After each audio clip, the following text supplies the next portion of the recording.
Hi, we're here with Paul from Verenti Bikes, and he's going to show us the new Regos range of bikes. His top of the range, all carbon machine.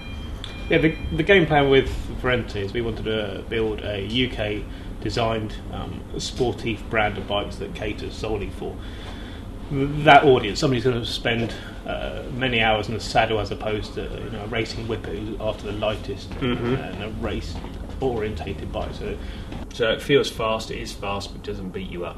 That's the idea, yeah. I want somebody when they finish the Dragon Ride this year or the Attack the Tour, whatever, they get off their bike and actually they're able to stroll and go and get a beer.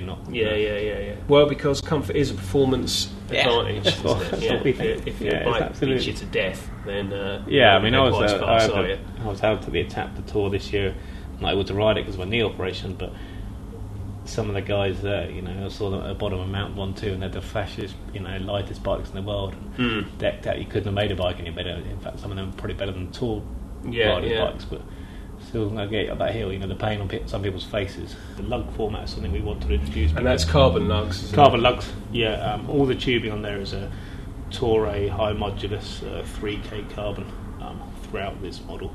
And basically, it stemmed from me riding the Dragon Ride a few years ago, where I was struggling up the Regos. I thought to myself, actually, a bike that's super stiff and too stretched out isn't good for an old sod like me with a little bit of a bad backache and what have you. So all the Verenti bikes have been designed for that.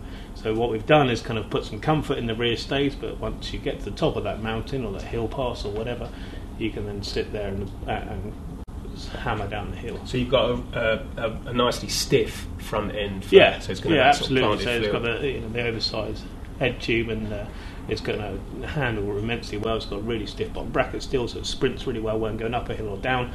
But with the shape and how we've played with the stays, both chain and rear stays, there is an element of comfort in there as well. And this isn't like you haven't gone to Taiwan and said I'll have that tube and that tube and that lug. No, there's a point last year when we were playing with sampling that maybe I wish I had done.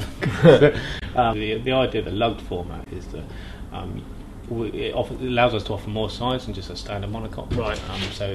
And the tubing for that is customised for every lug as well. So each size will have its own tubing. Right. But maybe two sizes will share the same lug format, but each bike shares that. And then obviously the strength around the bottom bracket area and what have you is according to each model. Everything is our own. Mark Edwardson came and joined us. He was previously the Condor bike designer. So he's come along and gone through this long lengthy process with me, and so every single part of it is our own. As you can see in all the tube shapes, they're all our own design. In certain parts, which I'm sure you can see in still pictures, but we've got the logos. There's a lot. I know you've put a lot of emphasis into the sort of finishing detail on this. Yeah, it's all about that. We want to come out with a brand of bikes that stands on its own merit, and alongside any other brand, it's the detailing that I felt was really important to us, not just a shiny bike. The frame tube profiles are very distinctive, so it certainly does. It is a bike that does stand out. Yeah, we've got three formats. This is the Regos model, which is the full carbon. We do three formats. There'll be a Regos 1, which is, as you see, with 3T components, Mavic wheels and SRAM red. The Regos 2 has the Mavic again, but it has the normal series, not the SLs. Has SRAM force, comes in a white and black option. But rather than 3T, it has our own bars and stems. Right. And then there's a further Regos model which has the SRAM rival. So all the bikes are decked out with SRAM.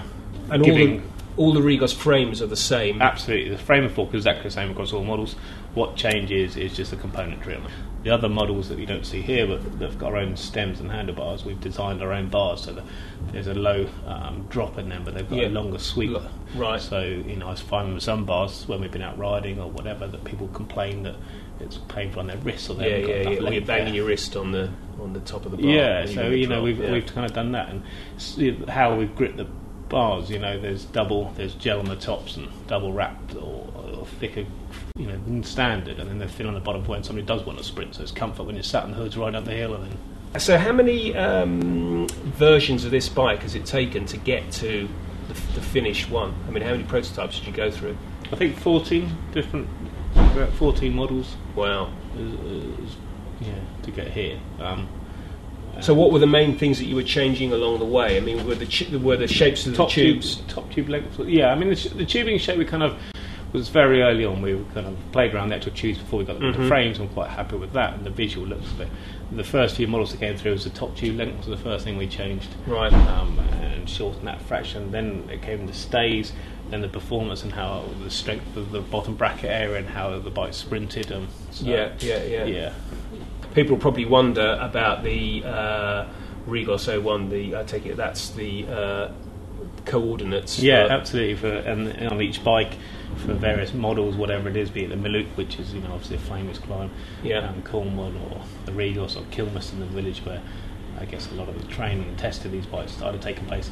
There's the decals on there. It's kind of a little map of how do you get from here to there and back via a nice little route. So, nice. But the Regos is important for us. We partnered up with Dragon Ride, and we're the main headline sponsor of that. We've got some exciting things going to take place at that event, and that was where this kind of the brand formed. It was on the Regos Hill, and like I said earlier, miserable man here with an aching backside and needing a new bike. So. When will the Verenti actually be landing, be on sale? We've just been out there with a few shots. They're in the studio over the next couple of weeks, having all the photography done. Some of the bikes start to arrive in mid-February. Oh, right, okay. And then, and with no issue through on the water. All the bikes will be here from early March. Right. And then basically the format is that we will bring some other models out throughout the year. A ladies version or two. The Regos 4 will come out, which just sit at the entry level version. It will have a new SRAM Apex group set on it, which I think will probably be one of the first bikes in the market with that on, because most of the bikes won't be up to 2010. And the bikes will remain. We're not tweaking them again this year. We're just going to make modifications as the progress. What I want to get away from is kind of as soon as 2011 comes, everyone clears that out, says, "Oh, here's a new bike," even though it's the same. And we don't kind of agree with that. So we're just going to put the bikes in the marketplace, much like a car brand. There's that model, and evolve it as it goes along. Yeah, absolutely. All right. I can't see any reason to change it otherwise.